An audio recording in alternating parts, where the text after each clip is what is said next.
IFFKയിൽ എത്തുന്നവരെ ആകർഷിക്കുകയാണ് urban poster. 3 വിദ്യാർത്ഥികളാണ് urban പോസ്റ്ററിനു പിന്നിൽ. 3 പേരും ഡിസൈൻ ചെയ്ത പോസ്റ്ററുകളും ചിത്രങ്ങളും ഫോട്ടോ കാർഡുകളുമാണ് IFFK ഡെലിഗേറ്റുകളെ കാത്തിരിക്കുന്നത്. പ്രധാന വേദിയായ ടാഗോർ തിയേറ്ററിലാണ് ഇവർ സ്ഥാനം പിടിച്ചിരിക്കുന്നത്. IFFKയിൽ ഇങ്ങനെയും ചിലരുണ്ട്. തങ്ങളുടെ സന്തോഷം മറ്റുള്ളവരുടെ സന്തോഷമാക്കി മാറ്റുന്നവർ. ഇത് ടീം അർബൻ പോസ്റ്റർ.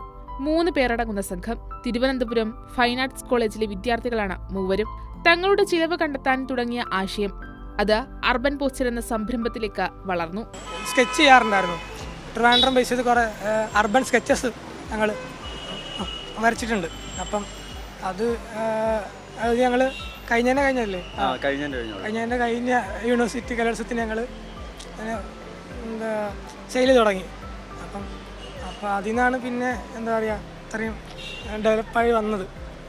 പിന്നെ ഞങ്ങളുടെ ഒരു പോക്കറ്റ് മണിക്ക് വേണ്ടി ഞങ്ങൾ ഈ പാളയം സ്ട്രീറ്റിലൊക്കെ ഞങ്ങൾ സെയിലിടാറുണ്ട്. ഈ സ്കെച്ചസും അന്ന് വലിയ പോസ്റ്റേഴ്സ് ഇല്ല, ചെറുത് മാത്രമേ ഉള്ളൂ, ചെറിയ കാർഡ് ടൈപ്പ്. അപ്പോൾ അത് ഞങ്ങൾ സാബല്യത്തിൻ്റെ ഫ്രണ്ടിലും പാളയം പള്ളിയുടെ ഫ്രണ്ടിലും തിയാങ്കോയുടെ ഫ്രണ്ടിലൊക്കെ ഞങ്ങൾ സെയിലിടാറുണ്ട്.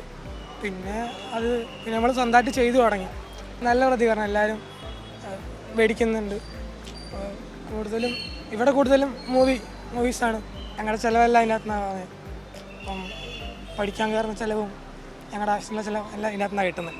30ാമത് IFFKയുടെ പ്രധാന വേദിയായ ടാഗോർ തിയേറ്ററിലാണ് അർബൻ പോസ്റ്റർ സ്ഥാനം പിടിച്ചിട്ടുള്ളത്. സിനിമ, വാഹനങ്ങൾ, രാഷ്ട്രീയം, സംഗീതം തുടങ്ങിയവയിലെല്ലാം ഇവരുടെ സൃഷ്ടികളുണ്ട്.